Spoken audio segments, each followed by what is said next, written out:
clean air, beautiful ecosystems to enjoy. You look around and it's easy to take a lot of things for granted here in Metro Vancouver. But behind the scenes, a dedicated group of Metro Vancouver employees are quietly working away to provide us with clean, safe drinking water, treat our liquid waste, plan for the future, and much more. It's a complex job to create and maintain these essential services. Over the next 5 years, Metro Vancouver will invest more than $6 billion in our region's infrastructure. Today, Commissioner Jaeny Dobrovolny joins us to tell us more. Welcome, Jerry. Hi, Jenny. I have to start by asking you about your position title. What is a commissioner? Oh, come on, didn't you ever watch Batman? Commissioner Gordon. He's a police commissioner, right? Yes, so it's similar. As commissioner, I lead the staff team, about 1,700 staff who are tasked with implementing what the board direction is and also what the residents of the region need. At the end of the day, the buck stops with me. I'm ultimately responsible for the staff team for each of the Metro Vancouver functions. So we have a water department that provides drinking water throughout the region, a zero waste team that deals with all of the recycling and zero waste throughout the region, liquid waste, parks functions, regional housing and planning, and a variety of different departments throughout the Metro organization. I asked you about your leadership role here at Metro Vancouver, but tell me more about the leadership role that Metro Vancouver plays on a global scale as an organization. We're in one of the most livable regions in the world. Yeah. And it's not by accident. It's by a lot of decisions that have been made by successive boards and successive leaders. And so by having that kind of support and that kind of leadership at the board, that allows the staff team to really look globally at best practices and set best practices globally. And there's a number of different areas, from regional growth, our regional planning group. We've been very, very effective at a very simple planning strategy, which is put people where there are people, put jobs where there are jobs, and keep green what is green. It's not rocket science, and yet very few areas are doing that.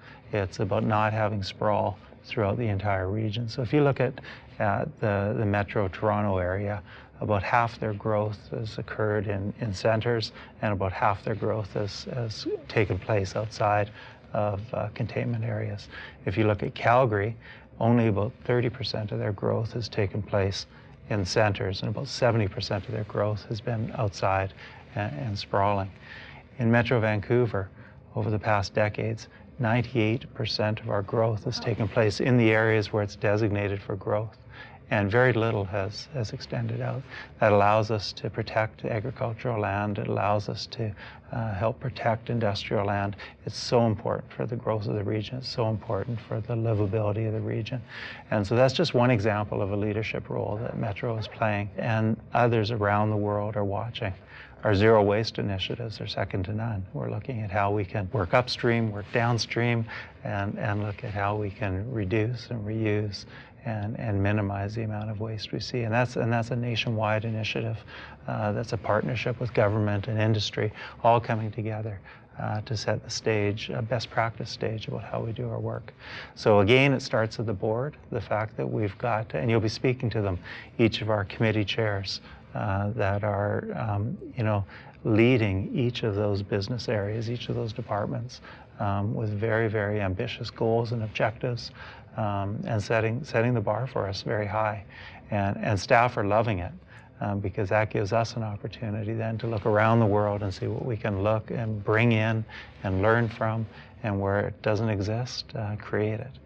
And those partnerships that we have with academia, with the universities, partnerships with UBC and SFU and others, so that we can measure and monitor and see tangible results from the work that we do. Let's go back to the investment of $6 billion over the next 5 years in infrastructure. That number just gives you a sense of the scale we're talking about. What does that look like? Sure. Well, we'll spend over $6 billion over the next 5 years on a variety of different programs and projects. They're investments in the infrastructure that's needed for the region.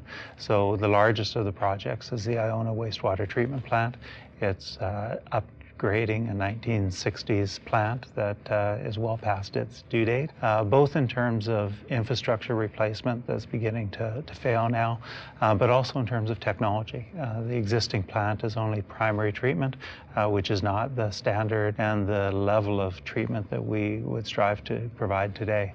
And so the new plant will be tertiary treatment, sending the wastewater ultimately into a very sensitive habitat. And it's really important that we're able to treat and remove all of those pollutants before the water goes out. When we think about the impact that the pandemic has had, it's revealed some vulnerabilities and some opportunities.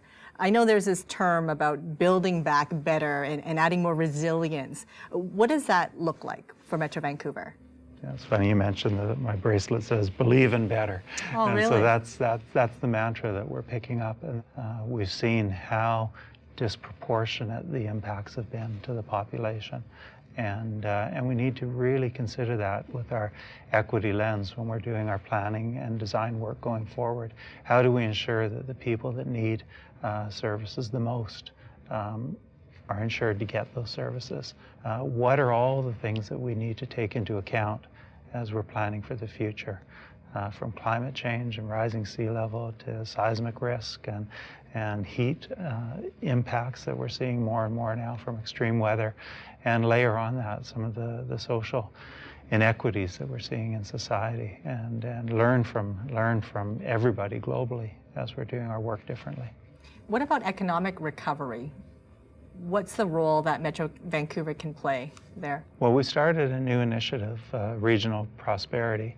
The last board approved it, and we're just getting going now with this board. We've formed the management committee that's overseeing that work with a group of 22 of the greatest minds in the region in terms of business and labor, and bringing together a whole series of different skill sets.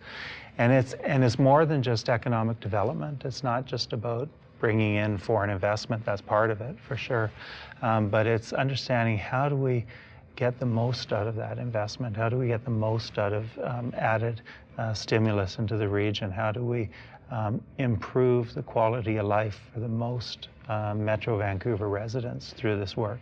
And so, we've looked at, over the past decade, green jobs and tech jobs have been the fastest growing jobs by far. And there's lots and lots of promise there.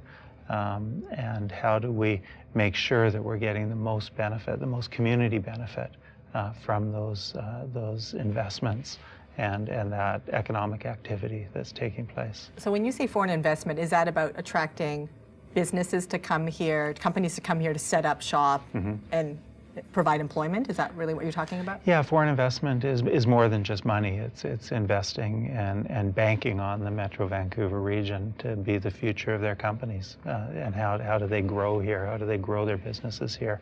How do they become more of a global presence in the Metro Vancouver footprint? And we've seen there's this amazing synergy that takes place between all the initiatives. We started talking about climate change. And so a lot of the work that we're doing around climate change, around resiliency, is creating a region that's a livable region, that's one of the most livable regions in the world. Beyond that, we do so much more. So I talked about water and sewer and solid waste, and parks and green space and natural ecology is really an essential service we validated through the pandemic. We also know from partnership studies that we've done with academia, with UBC, people are physically healthier and their mental health is improved when they live close to green space, the closer they live to parks. And so we look at equitably distributing parks throughout the region, try to keep people close to nature. That nature provides the tree canopy that helps with a lot of the climate issues that we're dealing with. So again, there's this wonderful synergy that starts to take place as we do our work, where it all comes together. And if we do it well, it comes together with the most beautiful and livable region in the world. There's a huge investment in infrastructure that's coming. Where does all that money come from? Well, there have been a number of different programs by both the federal and provincial government. They've all had different cost allocations. Some of them have been one-third, one-third, one-third. Some of them are more heavily funded by the provincial and federal government. So we're happy to take advantage of any funding program that's out there. And we've been talking to both the federal and provincial government to explain how critical that funding is, but also how, more importantly, how important and critically important these projects are.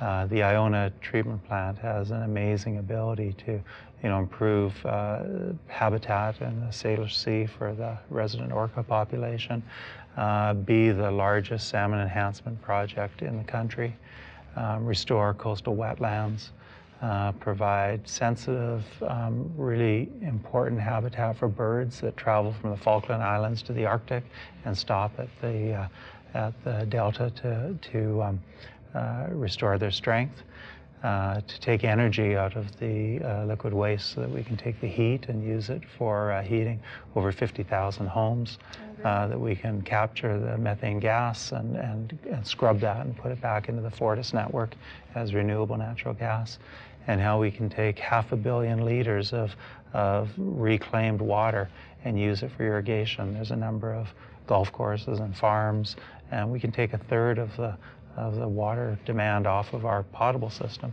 by using reclaimed water to irrigate land. And is nutrient rich. We already produce fertilizer from the waste stream, and that reclaimed water is nutrient rich, so the grass on the golf courses will grow faster than ever. Well, I think when I go to sleep tonight and wake up tomorrow morning and use the taps and maybe go for a walk, I will be thinking about you and all the staff here at Metro Vancouver and thanking you. I've been speaking with Jaeny Dobrovolny, the Commissioner of Metro Vancouver.